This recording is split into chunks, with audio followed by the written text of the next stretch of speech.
Jokowi sakit dan strategi politik simpati, sang raja drama.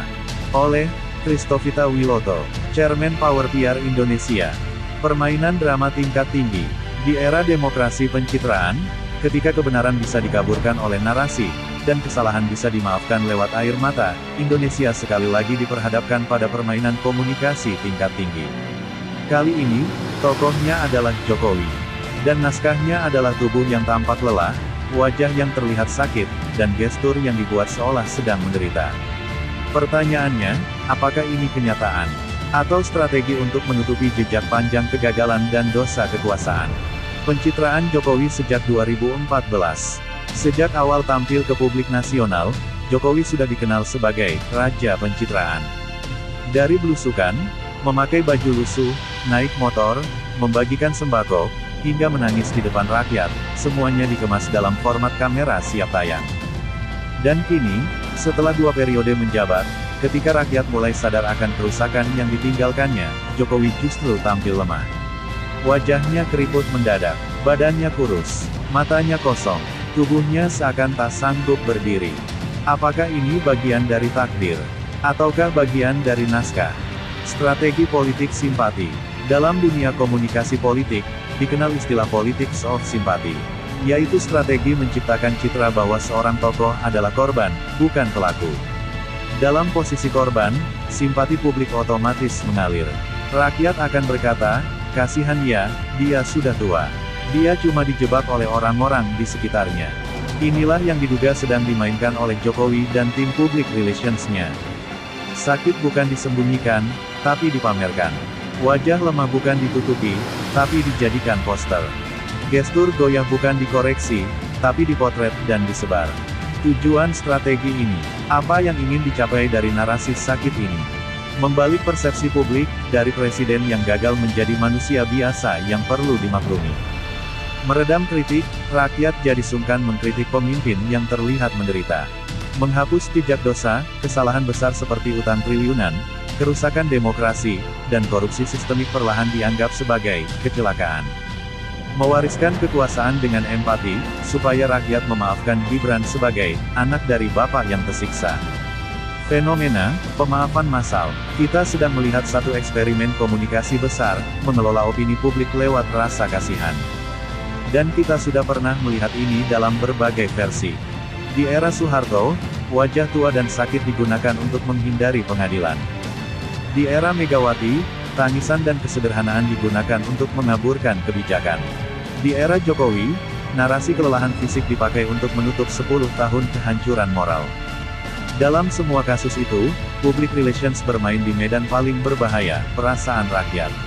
Dan terus-menerus bermain dengan etika dan integritas, tidak peduli dengan kemarahan Tuhan Yesus Kristus. Kebohongan lama dibungkus dengan narasi baru. Selama 2 periode pemerintahannya, Jokowi diduga telah menutup-nutupi berbagai kejahatan struktural. Korupsi bansos, pembiaran tambang ilegal, utang luar negeri membengkak, kerja sama strategis tanpa pengawasan, dan antara intervensi MK untuk meloloskan Gibran, lemahkan KPK dan penegakan hukum. Semua ini ditutupi dengan satu teknik, mengatur emosi rakyat. Tampak lemah, bukan berarti bersih. Ada narasi licik yang sedang dibangun, kalau orang sudah tua dan terlihat sakit, berarti dia bukan penjahat. Ini narasi yang berbahaya, karena sejarah membuktikan. Hitler pun sakit di akhir masa kekuasaannya. Soeharto juga sakit ketika dituntut ke pengadilan. Nicole Ceausescu terlihat tenang sebelum digulingkan. Kejahatan bukan ditentukan dari postur tubuh, tapi dari rekam jejak. Peran public relations di balik semua ini. Public relations PR, dalam konteks kekuasaan bukan sekadar urusan citra. Tapi urusan persepsi publik, psikologi massa, dan manipulasi opini. Dalam kasus Jokowi, public relations digunakan untuk membuat rakyat melupakan data, membuat rakyat lebih percaya pada ekspresi wajah daripada angka, membuat rakyat melihat kelemahan fisik sebagai kelembutan hati. Padahal kenyataannya, tidak ada pertobatan, tidak ada pengakuan, tidak ada permintaan maaf. Peran media dan pemuja kekuasaan. Media-media arus utama ikut menari dalam irama ini. Mereka memotret Jokowi dari sudut lemah. Menulis narasi, Pak Jokowi kelelahan demi rakyat. Tidak pernah bertanya soal kejahatan yang belum dijawab. Sebagian influencer dan pendeta juga ikut membela, seakan-akan membenarkan segala yang dilakukan presiden karena alasan manusiawi. Padahal kejahatan sistemik tidak boleh dimaafkan hanya karena seseorang terlihat letih. Kembali ke inti masalah, kita tidak sedang bicara soal sakit atau tidak sakit. Kita sedang bicara tentang strategi pencitraan untuk melindungi kekuasaan dari akuntabilitas. Ketika rakyat ingin tahu kemana uang mereka, muncul narasi, Pak Jokowi sedang lemah. Ketika publik bertanya soal pulau yang dijual, muncul video presiden terbatuk. Ketika mahasiswa menuntut transparansi, muncul narasi, Bapak sudah terlalu lelah. Apakah semua ini kebetulan? Apa kata Tuhan Yesus Kristus tentang strategi ini? Alkitab sangat jelas, sebab dari buahnyalah kamu akan mengenal mereka. Matius 7 ayat 20. Bukan dari wajah, bukan dari baju, bukan dari ekspresi, tapi dari buah hidupnya. Dan buah kekuasaan Jokowi selama 10 tahun adalah utang ratusan miliar dolar, pengkhianatan konstitusi, pelemahan lembaga hukum, kebangkitan oligarki tambang. Ini bukan buah dari pemimpin yang jujur. Ini buah dari sistem yang busuk. Apa tindakan rakyat? Rakyat harus peka. Jangan tertipu drama. Jangan dikaburkan oleh narasi simpati. Tindakan konkret. Tolak pencitraan sebagai alat politik. Dorong audit total terhadap warisan Jokowi. Tegakkan keadilan tanpa melihat kondisi fisik. Jangan percaya pada politik air mata. Kita harus berpikir seperti bangsa yang dewasa, bukan bangsa yang gampang dibujuk.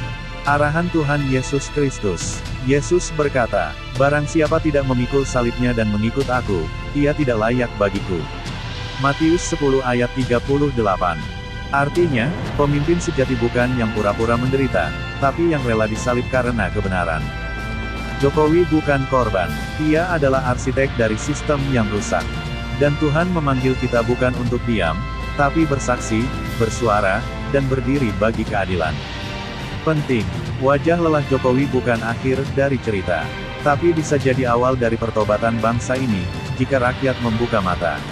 Strategi belas kasihan tidak bisa menutupi skandal. Drama sakit tidak bisa menghapus utang moral. Kini saatnya Indonesia bangkit, dengan terang kebenaran, dengan mata iman, dan dengan keberanian yang lahir dari Tuhan Yesus Kristus. Karena hanya terang yang bisa mengalahkan bayangan pencitraan.